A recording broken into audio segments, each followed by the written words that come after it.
पतिव्रता तिची देवावरील सत्ता रुंद आहे. त्याच्यात जालंधराची पत्नी रुंद आहे. शंडिल्याचा थोडा प्रसंग सांगतो ऐका. शंडिल्या म्हणली तिच्या बहिणीला की मला पतिव्रता व्हायचंय. अगं ती म्हणली पतिव्रता व्हायचं असलं तर लग्न करावं लागेल ना. ती म्हणली माझं तर लग्न झालं ना, मी काय करू आता. मी जाऊ उद्या पहाट महादेवाच्या मंदिरात जो पहिला पुरुष येईल त्याच्या गळ्यामध्ये वरमाला घाल. कुणाला सांगितलं? शंडिलेला. ऐका, शंडिलेला सांगितलं पहिला पुरुष येईल त्याच्या गळ्यामध्ये वरमाला घालेल, त्याला पतिव्रता त्याची सेवा कर, देव तुला मुजरा करेल. ऐका, शंडिले लवकर उठली, सगळं आवरलं आणि महादेवाच्या मंदिरात दर्शनासाठी गेले. तिने ठरवलं होतं जो कोणी पुरुष पहिल्यांदा येईल त्याला मी वरमाला घालणार आहे. आणि आता एक कुष्ठरोगी आला. कुष्ठरोगी, त्याला हात नाहीत, पाय नाहीत, अंगाची दुर्गंधी येते, हात पाय डोळे पागळेत. ऐका, त्याला असं वाटलं कोणतरी सकाळ राजा देवाची पूजा करण्यासाठी येईल आणि मी तिथे गेल्यानंतर मला चांगली दक्षिणा मिळेल किंवा भेट मिळेल. म्हणजे कुष्ठरोगी आला आणि शंडिलीच्या समोर आहे का, शंडिलीने डोळ्याने एकमेकाला बघितलाय का आणि शंडिलीने ठरवलं बस हेच माझा पती. कुष्ठरोग्याला माळ घातली तिने. कुष्ठरोग्याला याला चालता येत नव्हतं. टोपलीत घेतलं, टोपलीत टाकलं, डोक्यावर घेतलं, घरी घेऊन चालली होती. पण ती पण इतकं विचित्र होत कुष्ठरोगी. जाता जाता त्यांनी वेश्येचं घर बघितलं आणि त्याला ती वेश्या मनात बसली आणि तिथं गेल्यावर सांगितलं मला ते वेश्य संघ करायचा आहे. आता ही पतिव्रता आहे. ऐका, ह्याच्या अंगाचा वास येतोय, ह्याला हात नीट नाहीत, पाय नीट नाहीत, ती वेश्यासाठी कशी स्वीकार करून ह्याचा.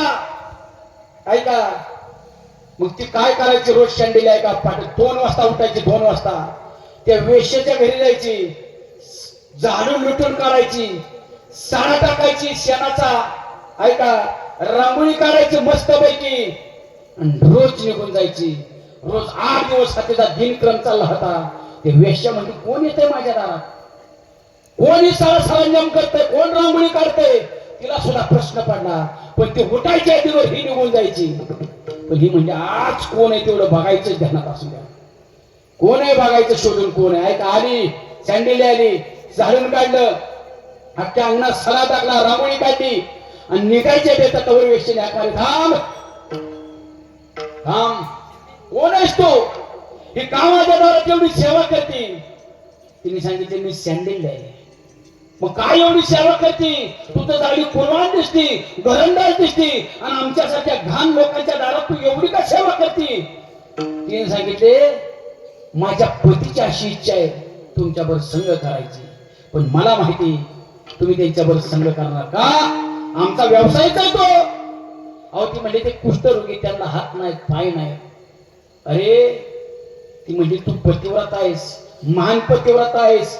त्याला सगळं एवढं दुर्गंधी असताना, हातपायी नसताना तू त्याच्यासाठी एवढं माझ्या गान स्त्रीच्या दारात एवढी सेवा करते. त्या अर्थी तू पतिव्रता आहे आणि तुझ्या पतिव्रतेची सेवा मला करण्याची संधी मिळाली.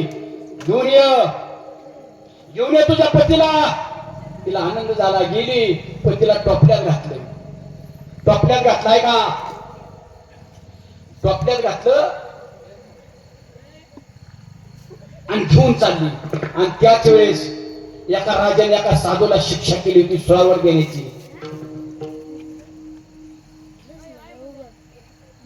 उठाला उठाला उठाला.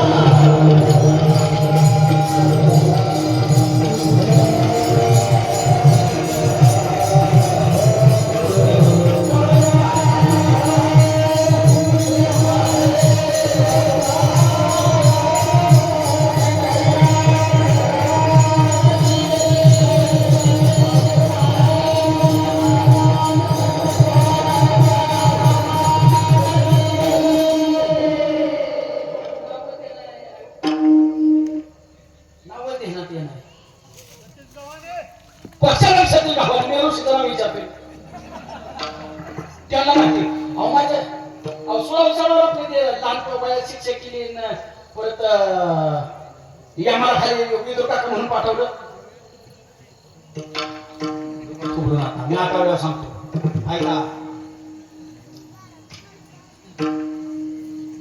आणि त्यांना सोडावं दिलं आहे का.